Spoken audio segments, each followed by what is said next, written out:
and then we will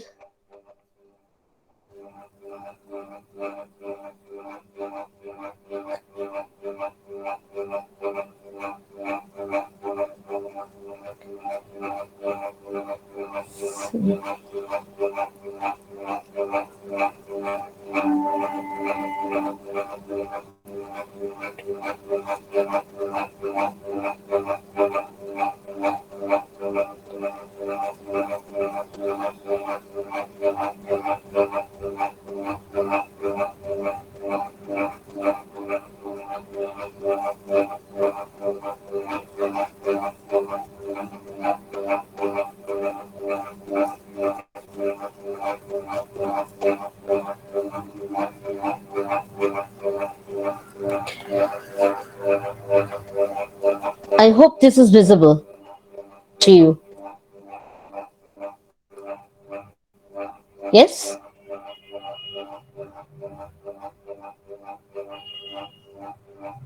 It is visible? The screen is visible to you? Ma'am. Yes, ma'am. At. Okay, thank you. Okay, so in the last class that we had together, we talked about some nanomaterial preparation methods, and also we have actually talked about a bit of the applications as well. What are the different applications of the nanomaterials that we can think of? What are the different areas that we have already talked about? Now let us go to a bit specified area of nanomaterial fabrication, which is known as lithographic techniques. And this lithographic techniques, why we are making it separately from other nanofabrication or nanomaterial uh, preparation methods is basically uh, it basically finds a very unique applications of microelectronics. That means the integrated circuits that you actually use for any of the computers that actually can be made of this lithographic technique. Not can be, but it is made of lithographic techniques. So that's why this technique, nanofabrication technique becomes very popular, and we will try to see in more details about different lithographic techniques. Now before going to what is lithography, and basically lithography means, lithos means stone, okay, and graphic obviously it's nothing but writing, right? So basically lithographic techniques was first devised back in, I think, around 1750s, around that point of time, and it was mainly used for printing solutions. Okay, so what they do is they fabricate certain characters on the stone, and that actually they place that stone on the paper, and that's how the printing comes into play. uh, Later on, obviously, that surfaces become different, and with technology advent, you have different kinds of materials that comes up, and which becomes more efficient in a way. Now our context of actually uh, discussing this lithographic technique is more of a sort of a nano and micro fabrication in terms of nano and micro fabrication context. Okay, so somebody wants to enter.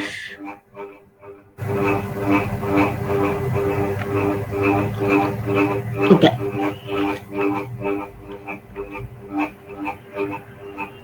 so basically lithography, whenever I talk about lithography, again it is obviously a top down, it is one of the top down approach that we already have talked about certain top down approaches in the previous classes, but this is one of the top down approach that we will encounter in this particular class over here, and that actually we will stop of the nanomaterial fabrication techniques over here in this particular class itself. Okay, we'll actually just look at these lithographic techniques, and we will actually contain our discussion with that, or we will conclude our discussion with that. Uh, So basically, let us just talk about what happens to the microelectronics industry. Okay, so probably these things you know better than me. I couldn't find a better representation of this table. You might have all the values and all the datas with you rather than me. So what we are interested in, or what we actually see it is, suppose for any electronic integrated circuits, we are interested in creating certain PN junctions, right? So if you have this, suppose this is the silica material or silicon wafer, and then you actually wants to have certain PN junctions over here, right?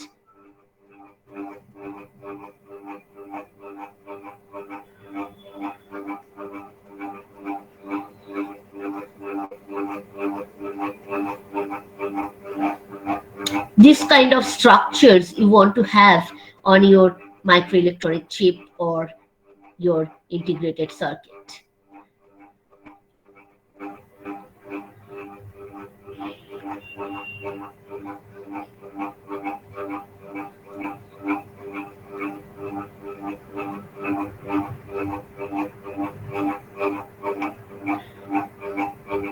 So let us, if I just call it P, this is N, this is P, this is N, this is P, this is N.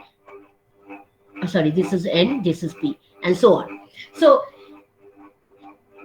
at the beginning, when the Intel microprocessor comes into place, that is probably around, you are aware more than me, that probably is around 1970s. The first, 400 microprocessor, or 404, I think, microprocessor comes into play. At that point of time, this PN junction difference is, this one pair of PN junctions, you can put it around for 10 micro, that line length was 10 micrometer. Okay, now later on, with advent of technology, this line length becomes lower and lower, and now probably in 2005 with Intel Core 2 Duo, we were having a line length of 0.065 micrometer. And even now, actually, at the present moment, probably we are down to 0.010, 0.020 micrometer. Although writing is 0.065, it is usually 0.060 micrometer. So this is basically code to duo in that era. Okay, and this is at the moment that we are actually approaching towards 20 nanometer line length. Okay, so what happens with this reduce or basically a reduction is in this line length is that you can, within a shorter area, within the similar area, if you are considering it, within a similar area, you can basically integrate more and more PN junctions. That will actually increase your processor speed. That will also increase the efficiency of your processor, right? So this is why it has become very, very important with the advent of lithographic techniques, the nanolithographic techniques, and then obviously with different kinds of nanolithographic techniques. This like electron beam technique, not only photolithography, but whenever we talk about the electron beam lithography or X-ray beam lithography, that part actually enhances the microprocessor speed a lot by reducing this line length over here. Okay, so in this particular uh, course, what we will do is we will try to see what happens and how we can actually create these nano patterns. So if you look at this any integrated chips, you will find that there are whole sort of PN junctions actually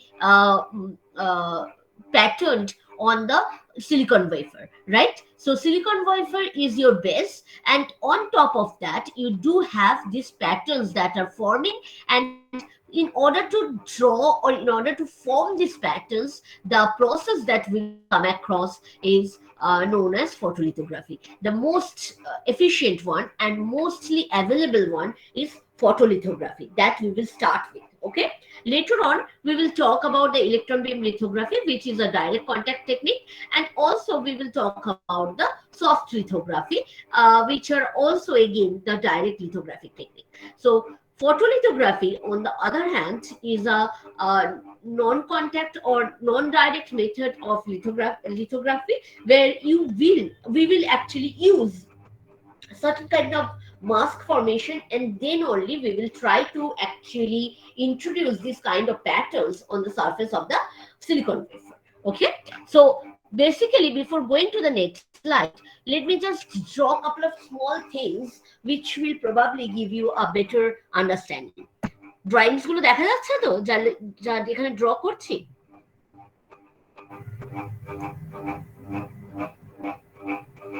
সবাই ঘুমোচ্ছে? দেখা যাচ্ছে তো? আগেরটা দেখা গেছিল তো এই জিনিস? হ্যাঁ ম্যাম দেখা যাচ্ছে। ওকে, Yes, ma'am. okay. So let me just go a bit slowly over here at the moment and give you a glimpse of what we intend to do in this particular, whenever I'm talking about the photolithography or lithographic technique as a whole. Okay, so basically the photolithographic process, because at the beginning we will be talking mostly about photolithography, and then we will talk about some other techniques that are available to us.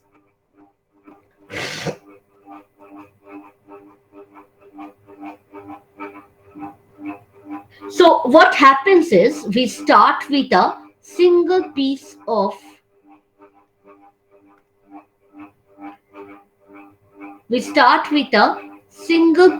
silicon. Okay, এরকম কেন হয়ে গেল?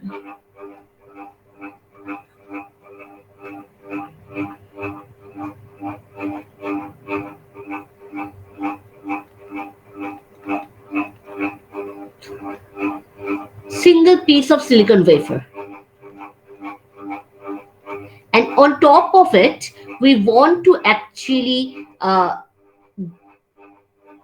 have the PN junctions. Okay, or we want to have the pattern formation on top of it. So what we need to do is, basically we actually have to have this we are not stitching together two P and N junctions together, right? This is a single piece of silicon wafer on which we will try to create the pattern of PN junctions. Okay, so that is our main motto or main aim for this particular case. So basically, although it seems very simple, but it basically consists of several steps. We will talk about it slowly, but the first thing first is we have to oxidize a layer of silicon wafer at the beginning before we put and resist on top of it. Okay, so that basically is nothing but a barrier layer we have to form on top of the silicon wafer. Now, all of us know that because silicon is highly oxidized, so if you can actually expose this silicon wafer to air, normal air, it will directly oxidize and you will get a silicon dioxide SiO2 layer, which is nothing but your barrier layer.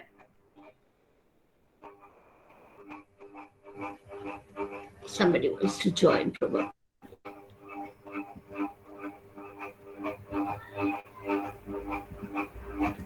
Which is nothing but your barrier layer, and that barrier layer you can get around 20 nanometer range, but this nanometer range barrier layer might not be enough for us. So that's why most often you put it in a simple oxidized reactor, oxidation, and there the oxidation process reaction, and you can obtain with a certain amount of thickness of this silicon dioxide layer on this silicon wafer. Okay, now once this silicon dioxide barrier layers are formed, then you basically put some photoresist. Okay, so these photoresists are something which basically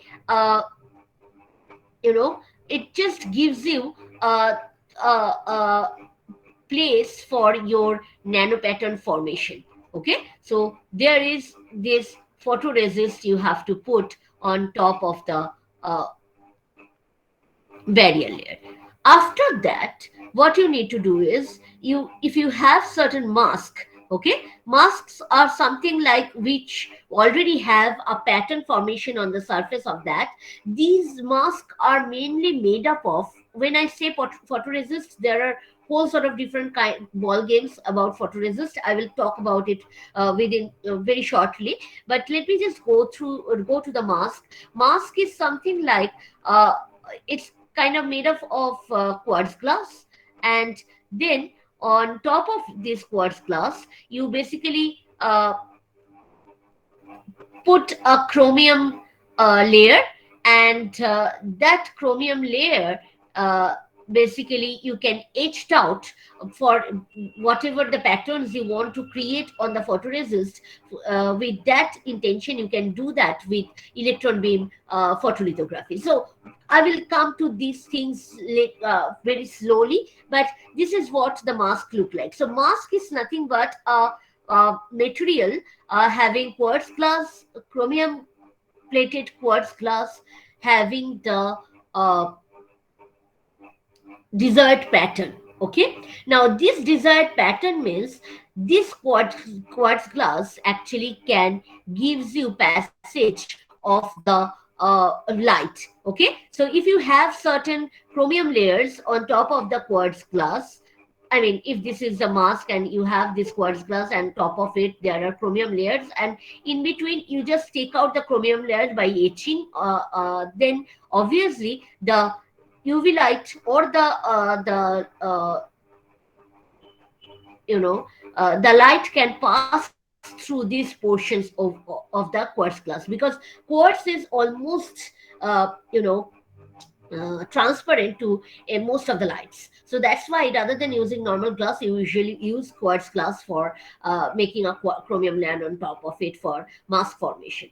Now, after you actually make this mask, you put that mask on top of the photoresist, you pass your light through this mask, and then you can create, or you can actually change the some of the portions of this photoresist, and those portions basically change the properties for the photolithographer. Although first area and exposed area are made from the same material, but after exposed light, the exposed area will transform. The transform, and it will have a different properties compared to the unexposed areas. Okay. Now, photoresist can be of two different kinds. I will come to this later on, but let me just show you how what is photolithographic process altogether. Okay. So as I mentioned, this is the silicon wafer. This is the silicon wafer. Then you put the oxidized layer on top of it so that the photoresist can sit on this oxidized layer. This photoresist you can actually put on this silicon wafer by using the spin coating method. So you put a drop of material on top of this silicon wafer, which is the oxidized one, and then you rotate it at a certain desired speed so that your material actually spins out what is spins out of the surfaces of this wafer, and very thin layer of resist you can achieve by actually tuning the photoresist material as well as the RPM of the spin coater. Okay, so that's how we obtain this photoresist. After we obtain this photoresist, we actually place a mask and we expose then with UV light or any whatever the desired light wavelength of light we require for that particular application. Okay, once we do that, obviously what happens, this exposed areas, okay, these exposed areas will change the property of the material, although it is made up of the same material that we use for the uh, photoresist, but due to the exposure to UV light, these areas will change its properties. Either it will become hard. What are the properties that will change? Either it will become hardened or it will become weakened. Okay, so what does that mean? Basically, hardened is, sorry, কেউ কিছু বললে? No, I think. Okay. So what does that hardened mean? So that means when this material get exposed to UV light, there might be some kind of cross linking that might take place, and that will actually harden the material, and it will be harder for us to actually dissolve this material when we go for the development stage. Weaken means there could be changes in reactions that could take place, which actually cleaved the bond of this polymeric material, because this photoresist is usually made of polymeric materials. Okay,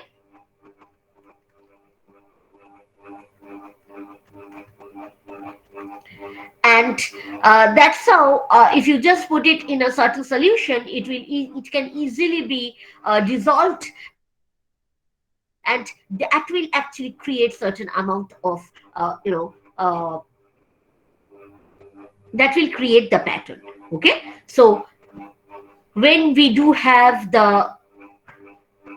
hardened one, then we have this negative tone, and when we do have the weakened one, then we have this positive tone. So these are known as the positive resist as well as negative resist, depending on that. Okay, so in the developmental stage, what happens, we just put it in a solvent so that this exposed material either can be washed off or dissolved, or depending on the whether it's hardened or whether it's weakened, the other parts of the material which is not exposed will get dissolved. Okay, so you will get patterns like this after development. And then the final one is the etching stage, where you are actually basically etched out this photoresist from the surface of the materials, and that way basically you can create this kind of patterns on the surface of the uh, silicon wafer. And if I just put it in PN uh, context, then this is the P, this is the N junction, then again this is the P junction, this is the N, this is P, and so on. Okay, in that, like that way you can create this kind of patterns on the silicon wafer. Now that means what, this mask is becoming very important one, and also the light that you are exposing to your photoresist as well as the photoresist material, these things become very important while actually you are going through this photolithography, because this could actually gives you different kind of problems, as well as different kinds of how do I call it, it's uh, there are two basically you know um, two important thing. One is basically sensitivity for the photoresist material, and another one is the just the sorry, I am not getting exactly the word at the moment. It's just that how do I call it, um,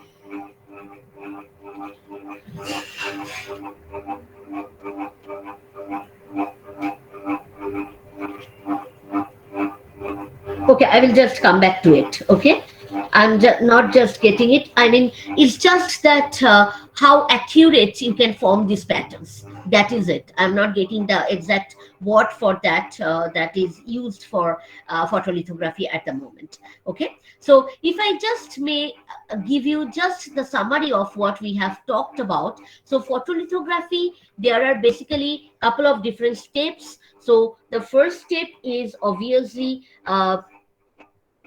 you have to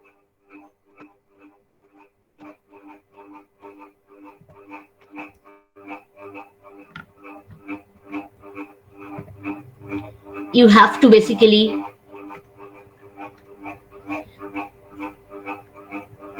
you are just getting the silicon wafer, and then you put the barrier,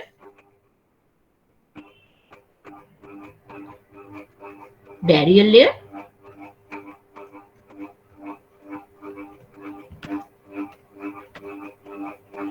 formation. So that means you are just putting a layer of SiO2 on top of silicon wafer. Then obviously you are putting the photoresist that you can do it with spin coating method.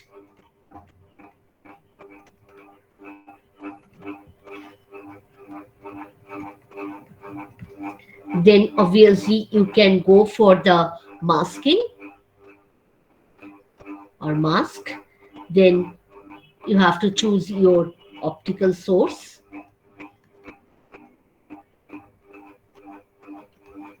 Then there is one step I didn't mention, that is mask aligner. This is very important. Okay, so you have to align your mask, otherwise you will get the pattern in a different way. Okay, so that's why there is a mask aligner. Then there is developer. Developers are something like where you are putting certain amount of solution or solvent, which actually dissolve those either the photoresist which gets hardened, which didn't get hardened, or it can just which get exposed or which didn't get exposed, depending on whether it's hardened or whether it's weakened. Okay, so that is the developer. And then finally you do the etching, where you are basically taking out the photoresist from top of the surface of your pattern surface. Okay, so these are the important steps of a photolithography technique. I'm not going into the details of each of the steps. Each of these steps basically requires a lot of attention, and there are so many details actually available for each of these stages that sometimes it becomes very difficult for us to actually put together within a very shorter or very short time what is basically the what is photolithography all about. Although there are I mean there are whole sort of different you know whole sort of details actually available with each of these techniques. Okay, so when I say silicon wafer, first we have to actually prepare the surface of the silicon wafer. We have to make it dust free. That's why mostly it is actually done in a clean room. Then we go for this deposition of the barrier layer, that is basically done in an oxidation reactor. And then we go for this photoresist application by spin coating method. Then you go for this then you go for a soft bake. There is a small step over here where you need to actually go for soft baking before you actually uh, go for the masking. So you basically choose your mask, you choose your optical source, you go for mask aligner. Then basically you expose that, আমি এখানে এটা লিখিনি, you expose that with the UV light. Then you develop. Then obviously after development you put it in a hard bake. these are again small details of everything. Then you etch and you basically resist strip. This is the final step. After etching, you will obtain that. Okay, so it basically looks something like this. So what happens is, suppose sometimes due to diffraction of light, this when I set this mask, although I said I will not go much details about it, but let me just go through a couple of things. Okay, so when I said these are the masks, these apertures are in nanometer range. Whatever the patterning, whatever uh, uh, the the line length that you want to obtain, depending on that, your mask will have the opening over here. Okay, apertures over here, from which the lights can actually pass through. Now, because of diffraction of light, what happens, all of us know that rather than going at a straight line, it will try to diffuse, right? So if it diffuses and it goes to the photoresist, on top of the photoresist, what will happen, rather than having this narrow range of exposures, we will have a very big range of exposure. In that way, you will not obtain a very uh, uh, sharp imaging of what your mask is on that photoresist. Rather, you will have a diffused imaging of that. And in order to avoid that, basically, we do have several techniques available to us. Sometimes we put that the original understanding at the beginning, when it started, they put the mask on top of this photoresist. So what happens is there is no diffraction of light, so we were okay, or whatever the apertures of the mask, we get that kind of patterning. Now, what is the why we are not at the moment doing this is, basically, these masks are very expensive. Okay, because these are made with electron beam photolithography. Now, that means you are basically doing it. Uh, I mean, each of these aperture you are creating or etching this chromium layer on from the quartz glass one by one. You are not doing it like a photolithography. You are just exposing with a mask. You are creating a pattern on the whole surface. It's not like that in electron beam lithography. So you just go to the electron beam just goes in this region. It will create certain etching, and then again it will go to this region and create etching, and it will go to this region and it will create etching. So if your mask that's why this process become very expensive. And also, if you put that mask on top of the resist photoresist, what will happen, because due to the exposure to the UV, this photoresist might change its properties a lot, and that will basically can create a lot of problems to the mask. So it can just get stick to the mask, and when you want to take out the mask, you actually might lose out a certain portion of the mask, or it might break.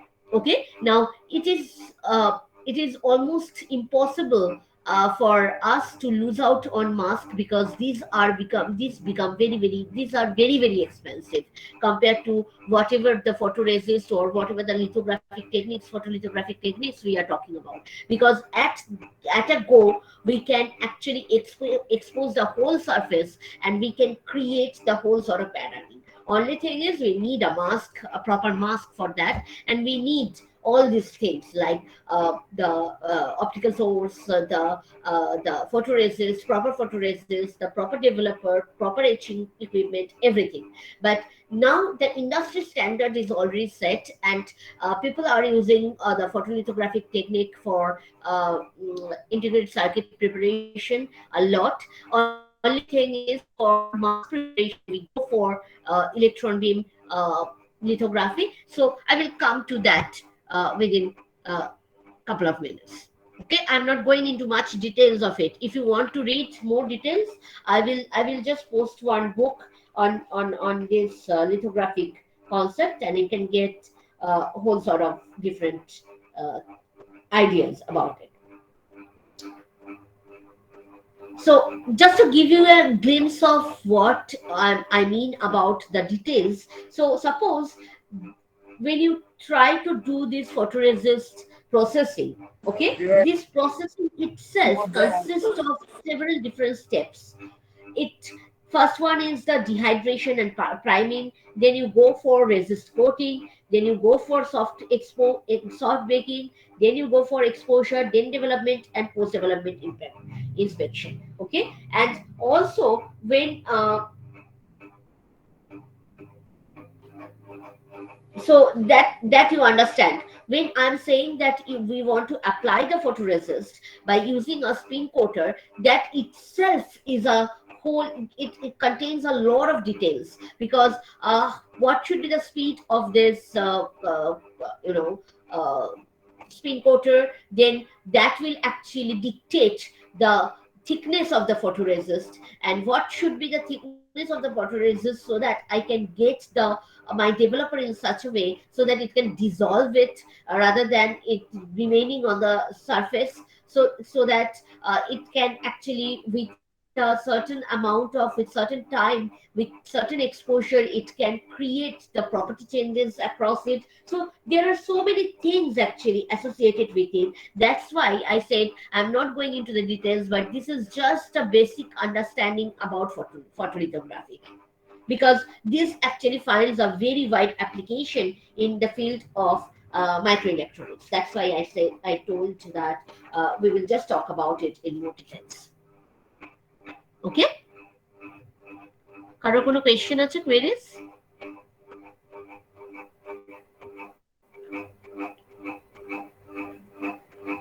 No? Okay. Then we will just take what I mean. There are obviously some advantages of photolithography.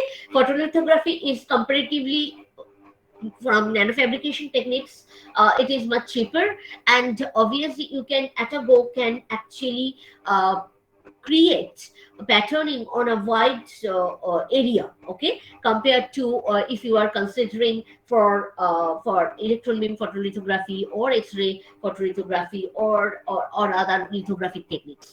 Now there are obviously, as we have already mentioned, there are certain limitations of photolithography. Okay, so basically current photolithographic techniques used in the microelectronics manufacturing use a projection printing system. Projection printing, in the sense, what I mentioned earlier is, suppose we are not putting this mask on top of the photoresist, rather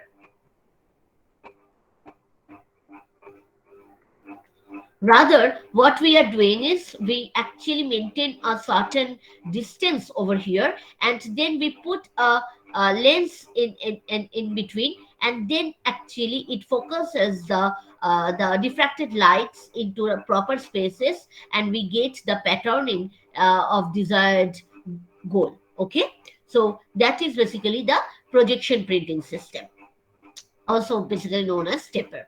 And in this system, the image of the mask is reduced and projected via a high numerical aperture lens system onto a thin film photoresist that has been spin coated onto a wafer.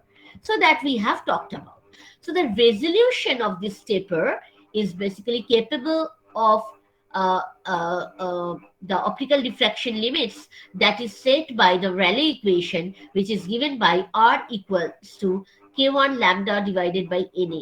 Now, this lambda is nothing but the wavelength of the light source. Na is the numerical aperture of the lens, and k1 is a constant depending on the photoresist. So, the minimum feature size that can achieve with this technique is approximately the wavelength of the light we use. Now, if we can go the wavelength, shorter wavelength, obviously we can go up to a very very uh,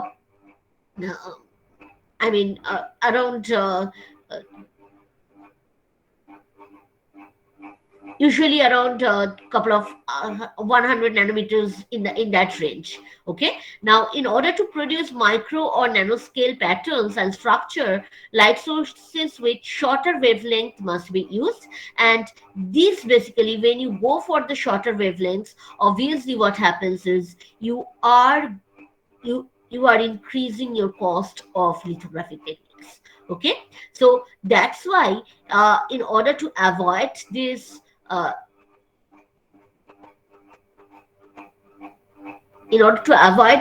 limitation of this minimum feature size, we actually go for electron beam lithography, soft lithography, scanned probe techniques, self assembly, and template manufacturing, which are known as nanofabrication techniques. Mostly the photolithographic techniques are falls in between nano and microfabrication range, but these are purely the nanofabrication techniques. So first, let us just go through very briefly what is electron beam lithography. So this electron beam lithography is very popular in the research environment at the moment. As I mentioned earlier, they are basically used for making masks commercially, and typically the electron beam lithography is a right or direct lithographic technique, and this actually becomes, that's why it becomes very slow technique. Okay, and projection of EBL system have been developed, for example scattering with angular limitation projection, electron beam lithography. So these are new techniques that are basically coming up with everyday advent of new materials basically.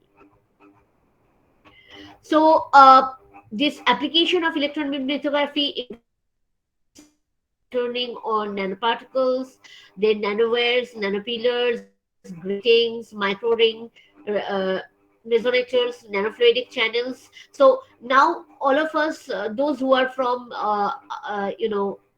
instrumentation, they know that we are now talking about lab on a chip. So in that, nanofluidic channels become very important, and for that purpose the electron beam lithography become very important to create those nanofluidic channels. Okay, and then for industrial and commercial applications, obviously as I mentioned earlier, these are mainly used for the mask preparation, for optical lithography, and there are certain writing features, like if you want to write something in a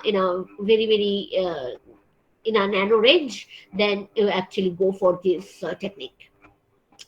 So this is some example of uh, electron beam lithographic technique, where they have used the black Fresnel lens for X-rays, and you can see that this is 1 micrometer. So these channels are like usually around less than this 10 to 20 nanometers. So with electron beam lithography, I just forgot to mention, you can go around to 10 nanometers. Okay, you can go around 10 nanometers range writing, and that means you can imagine that with 10 nanometer patterning you can create on the surface. Okay, even you can go up to 5 nanometers with EBL for time being. So these are some examples of EBL that has been applied. These are the scales for 1 micron, and you can see these channels are in nanometer range, and they have created these surfaces with this multi-layer line array structures using electron beam sensitive polymers. And so let me just go through what is electron beam write, or what is electron beam lithography. So basically, in electron beam lithography, you do have a gun or an electron source over here, which basically supplies the electrons. An electron column basically that shapes this electron and focuses the electron beam so that it can just goes through the goes to the sample. And then you do have a sample holder over here, or a mechanical stage which holds the sample under the electron beam. A wafer handling system over here, where sorry, wafer handling system, automatic wafer handling system over here, which can handle the positioning of this silicon wafer at the bottom of this electron beams. And then you just create these electron beams, and then you can create or some surface patterning on these silicon wafers. Okay, so this is some example So this is how it works. So the important parameters are it. Okay, I was not getting exactly the term. Here is the term: resolution. Okay, so resolution and sensitivity are the most important parameters for EBL resist.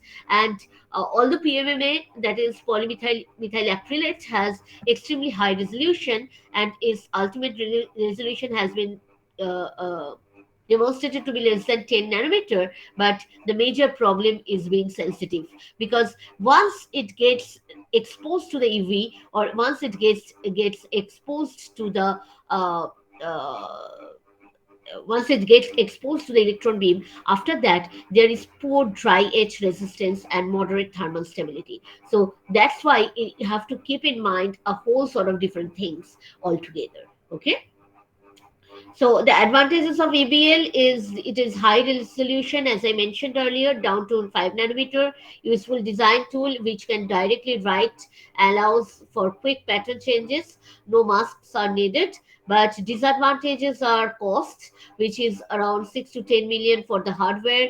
Direct light has has a low throughput, very slow and expensive.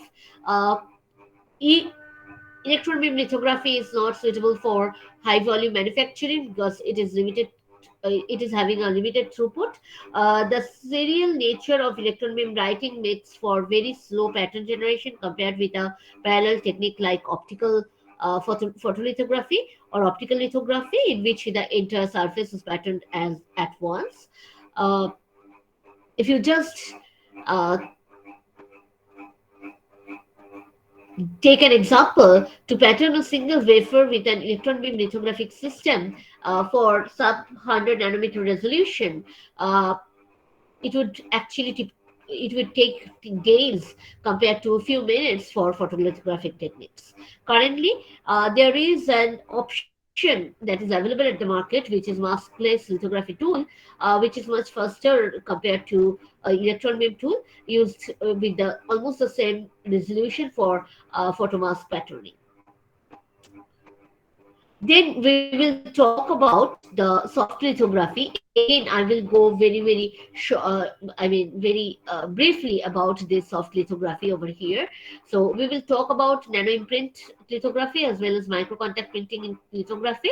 So soft lithography is basically called soft because we are using over here an elastomeric stamp or a mold, that is the part that basically transfer the patterns on the substrate uh, that you intend for.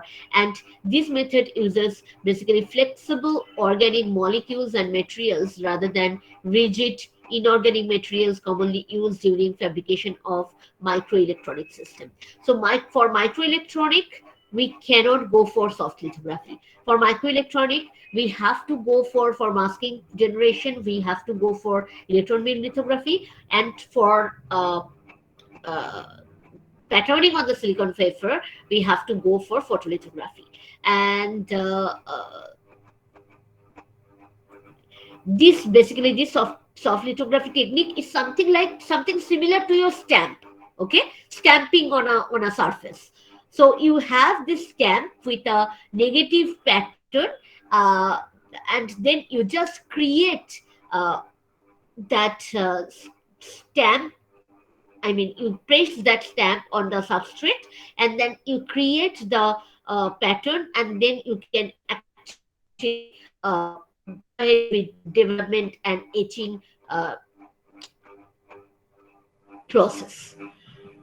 Uh, So soft lithography can produce micropatterns of self-assembled monolayers through contact printing, or for microstructural materials to imprinting or replica molding. Okay, so nanoimprint lithography is basically primarily used to emboss the hot thermoplastic polymers.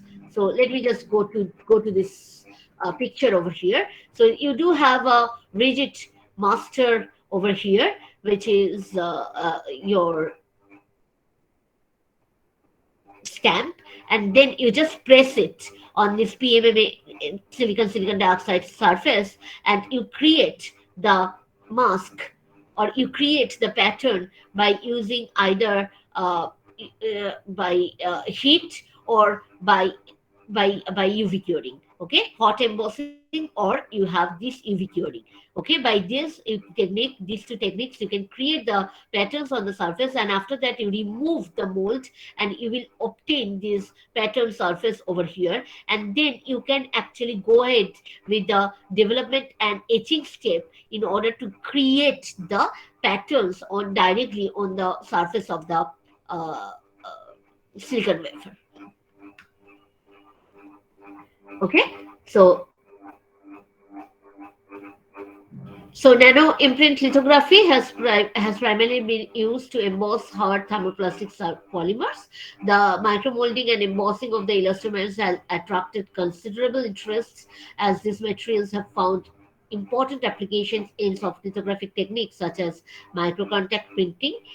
In this technique, usually a monolayer of a material is printed off on a elastomer stamp, which is made up of usually PDMS. After forming the conformal contact between the stamp and the substrate, surface relief structures can easily be introduced in PDMS by curing the polymers against lithographically prepared masters, and that is either by heat or by UV curing. And features in the size of 10 to 100 nanometer size range can be obtained. And after imprinting the polymer film, further etching can transfer the pattern onto the underlying substrate. Alternatively, metal evaporation and lift off of the polymer mask produces nanopattern metal features on the surface of this material. So that we have already talked about. Now, nanoimprint lithography obviously has certain advantages. It has a potential of high throughput due to the parallel processing. Does not It doesn't require sophisticated tools like electron beam lithography, and it allows nanoscale replication of the data storage. NIL is also compatible with conventional device processing techniques. The quality of nanoimprinting process depends on a number of experimental parameters like temperature, viscosity in the melt, adhesion of the polymer to the mold, and others. Okay, so these are certain processes. Okay, now microcontact printing uses the relief pattern on the PDMS stamp to form patterns on the self-assembled monolayers of inks on the surface of the substrate through conformal contact. Okay, so let me just go to this picture over here rather than just reading whatever is written, so you can have those notes and you can read it by yourself. So it's just that what is happening, you have this stamp over here, you put an ethanol and ODT over here, ethanol and the sample, whatever the you want to actually put that material on top of the substrate that you want to create the pattern on with certain material. So that basically would actually put it in ethanol, you disperse it into ethanol, you expose your PDMS stamp to this ethanol and ODT solution, and once you expose it, obviously this materials will get deposited on PDMS. Okay. Now, because this PDMS is already patterned in a way, then if you just take this PDMS and place it on the substrate, then what will happen? These portions will not come into contact with the substrate. Rather, only these portions and this material that is on top of this PDMS will get transferred from PDMS surface to the gold surface, and that basically gives you, once you take out this PDMS surface, you get this kind of patterning. And if you look at this figure, if you look at very carefully, this is a image of a stripped witting deposited by soft lithography with PDMS stamp. So again, this is a very effective technique for pattern formation, but that means you have to have certain solution which can actually disperse your molecules into it. So that is one of the important criteria in microcontact printing. Uh, so basically, the advantage of micro contact printing is the ability to pattern the surfaces chemically at the submicron level. Okay. Uh, Yes, ma'am. Yes, ma'am.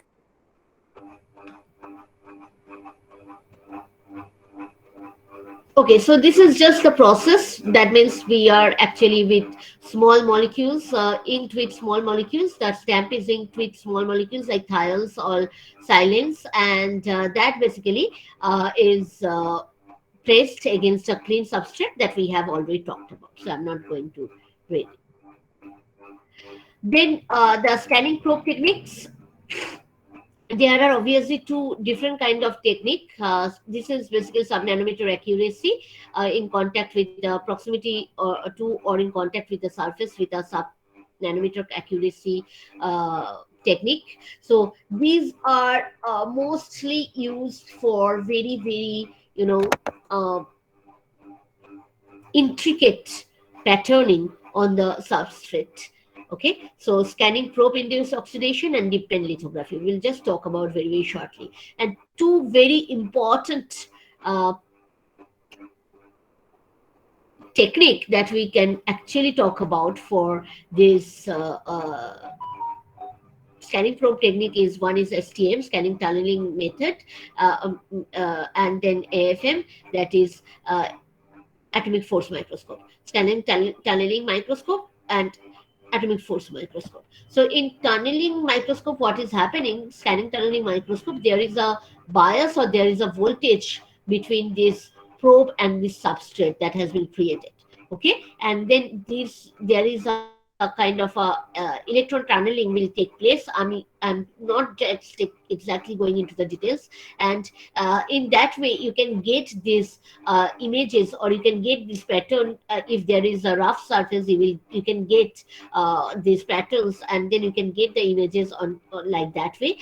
Also, it is possible by using STM that you actually transfer certain amounts of certain molecules on top of a surface, and or top of a substrate and substrate surface. So in that way you can create certain amount of patterning. You can create the patterning by transferring certain molecules by using these, either this voltage difference, or here this basically the force difference that we are talking about in this atomic force microscope. By using those things we can actually create. I will just show you how they have done it. Okay, so basically, obviously this is some sort of history, so I have put over here. So basically we will just go directly on it. So basically for SPM, the scanning tunneling tip or the atomic force microscopic tip can be used in a way that you do have this conducting material, conducting substrate, and then you have this organic resist on top of it. Then obviously these electrons are coming out of this, and that way basically they will create certain amount of changes in the property of the organic resist, and in that way you can create certain amount of patterning. So if it gets softened, if there is cleavage of the bonds, chain scission reaction happens, then you will get this kind of patterning after development. Okay, so either you can do it by atomic force microscope tip, or you can do it with STM tip. Okay,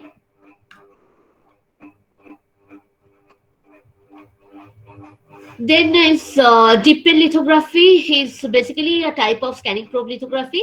In this lithographic technique, the tip of an atomic AFM is used to create the micro and nanoscale structures by depositing materials onto a substrate.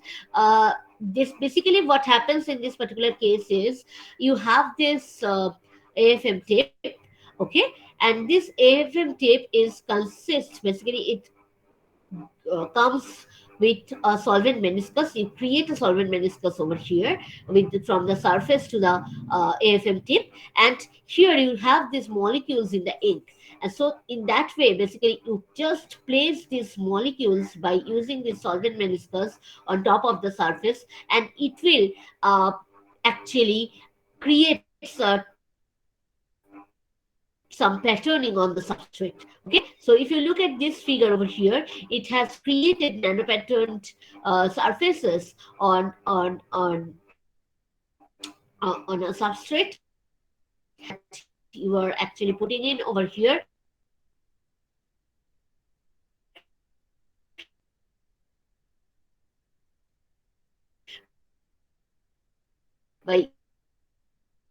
using light is not changing Yes, ma'am. Now it has now. changed. Now it has changed. Okay.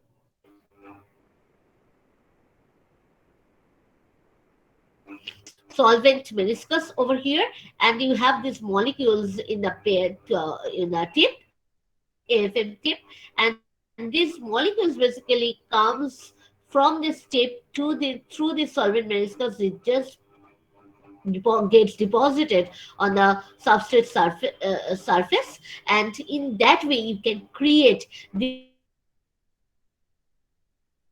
kind of nanopattern. These are again, this is known as depend lithography. This is again a pattern formation which is very slow comparatively, and obviously, uh, but it is a very accurate method of creating patterns. Okay, then this is just the last one. So this now these monolayers most often they get self-assembled. We have talked about it before. So they get self-assembled in by using, I mean, there are, this hydrophobic head and hydrophilic chains, those kind of things. So with that they get basically self-assembled, uh, and that's how they basically get, they create certain patterning. These are not the self-assembled monolayers. These are normal monolayers. I couldn't get the picture of the self-assembled monolayers, so I couldn't show you over here. But basically, self-assembled monolayers are something like, you even if you just put any ways of these materials, it will create the surface head groups usually goes to the substrate surface, and then the polymeric chains will come on top, and from there you can put certain amount of chemical etching and you can create certain surfaces. Okay, so that is basically self-assembled monolayers. So self-assembly or chemical functionality and nanopatterning are concepts of very akin to nanotechnology, so it is not surprising to discover various approaches to modify self-assembled monolayers or to induce a selective self-assembly process by LON. Okay,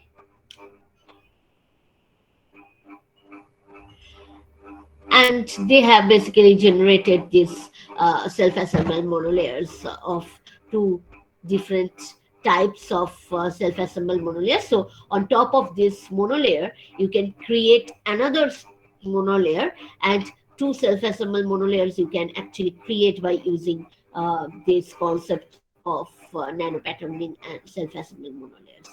So I'm not going again into the details of it, because these things you have to just know what are the different techniques of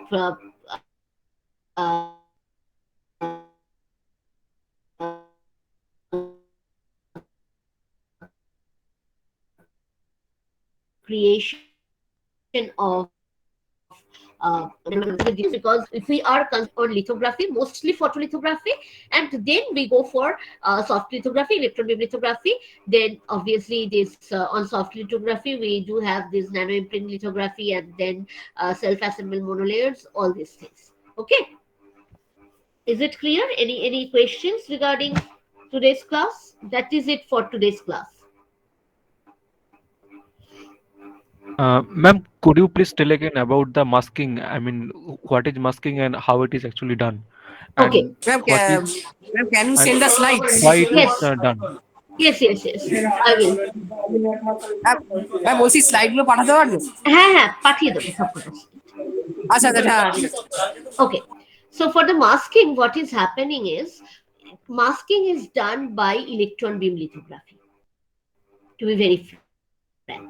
So you do have, what you have is, let me just take one slide over here so that I can write it.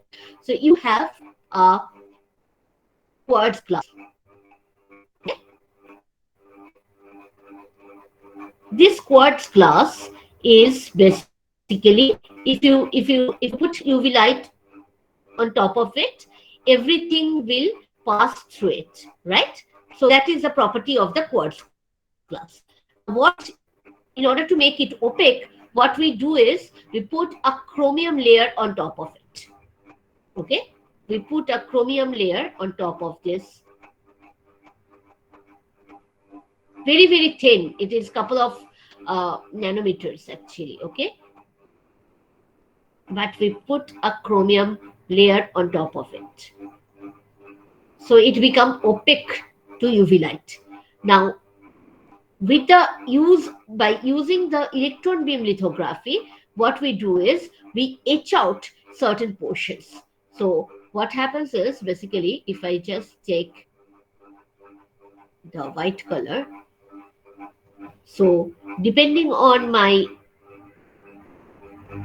so using electron beam lithography, I create this kind of patterns on top of this mask.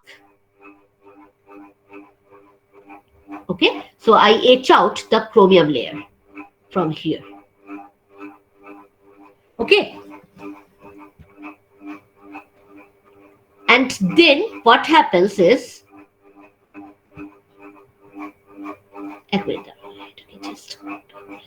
Ma'am, only the chromium layer is etched, not the silicon wafer. yes, আরেকবার বলো। Ma'am, by electron beam, only the chromium layers No, are this is for the mask. This is for the mask. okay. This is for the mask. You talked about mask, right? Mask is Yes, ma'am. what we are intending is we are intending to create a pattern on silicon wafer. We want to create, say, PN junction on silicon wafer. That is our aim. In order to do that, what we have to do is, first, if you go over here, this is my silicon layer. On top of it, we are trying to put these PN junctions. Now, I cannot directly create a PN junction on top of a silicon wafer, right?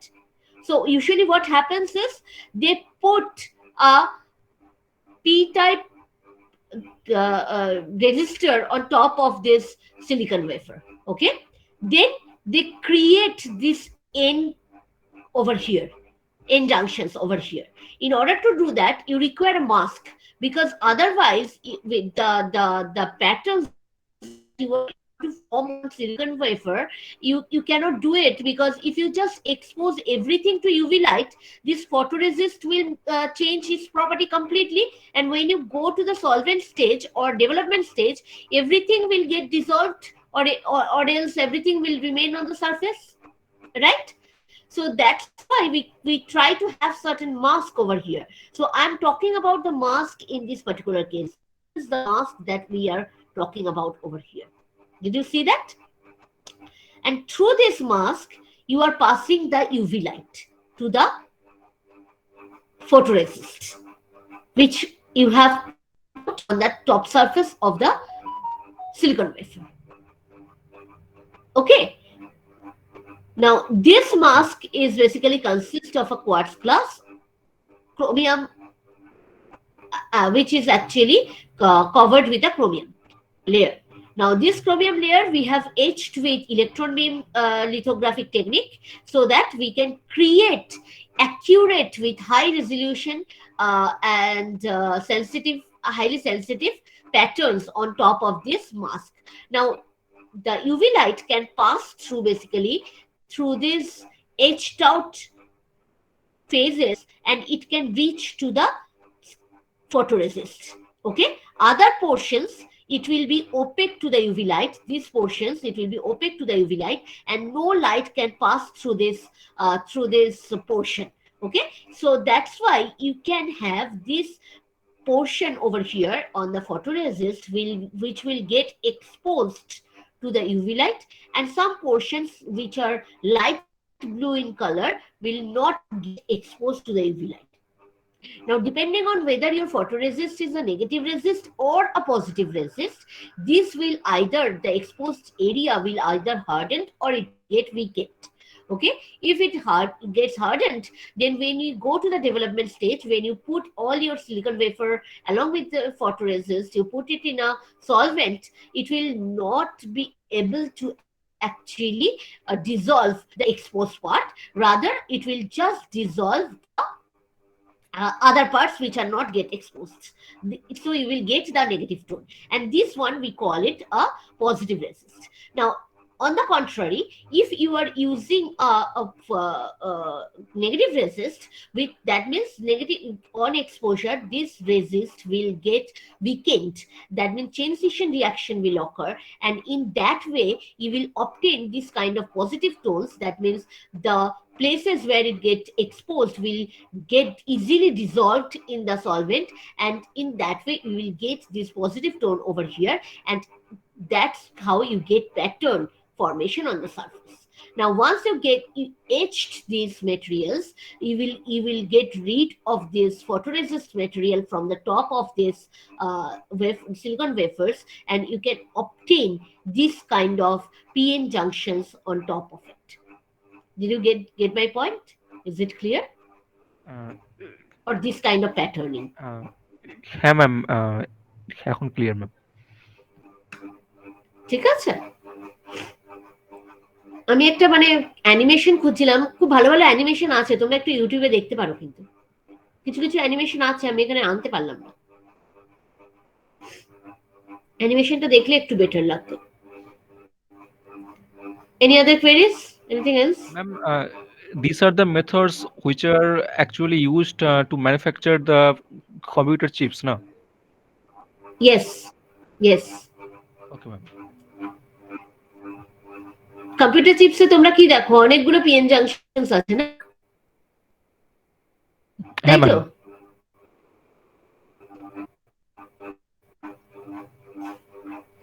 Shibnath কি কোন কোন কোন department? Ma'am mechanical না? Mechanical ma'am. Mechanical, আচ্ছা। যারা instrumentation department থেকে, they will know more, but obviously you also you know that it consists of PN junctions, series of PN junctions, right? So সেই প্যাটার্নটা ফর্ম করার জন্য mostly এই photolithography টেকনিকটাকে use করা হয়। This is a commercially available, I mean commercially কি পিটা কোনটা আর এনটা কোনটা,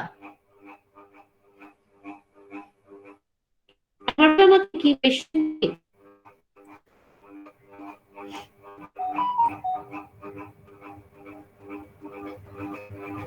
আরেকবার বলবে প্লিজ, কোয়েশ্চেনটা কি? যা বেরিয়ে গেল।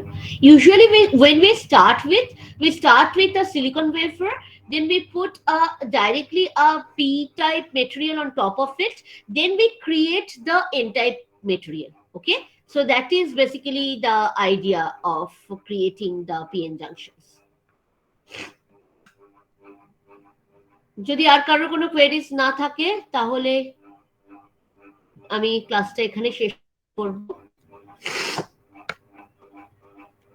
কারোর কোনো কোয়েরিজ থাকলে বলো। ম্যাম অ্যাকচুয়ালি ওখানটা বুঝতে পারছিলাম না, মানে ওই ওখানে জিজ্ঞেস করেছিলাম ওই মাইকটা গন্ডগোল করছিল, তো মানে ওই পি আর পিটা মানে কোন মেটেরিয়ালটা সেটা ঠিক বুঝতে পারছি। পি আর এনটা কোন মেটেরিয়াল?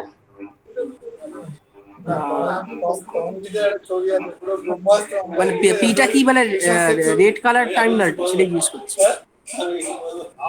না, ইটস নাথিং, মানে আমি এখানে জাস্ট ডেপিক্ট করেছি, ঠিক আছে?